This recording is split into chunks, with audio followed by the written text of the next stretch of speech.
You ask Tiger to calculate. This deals with finding the midpoint between 2 points.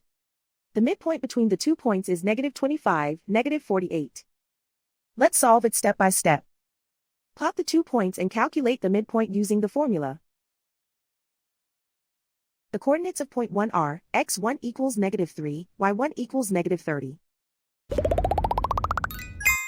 The coordinates of point 2 are, x2 equals -47, y2 equals -66. PM represents the midpoint of the 2 points.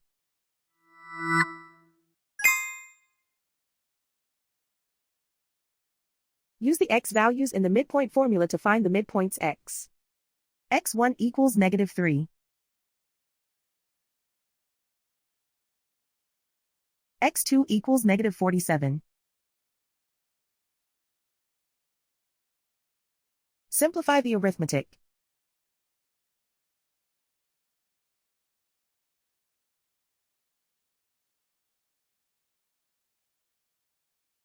Use the y values in the midpoint formula to find the midpoints y.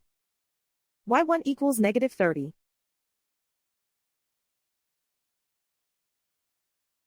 y2 equals -66.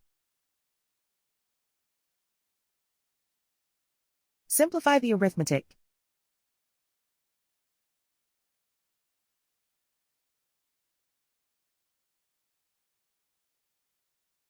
And so, the midpoint is -25, -48.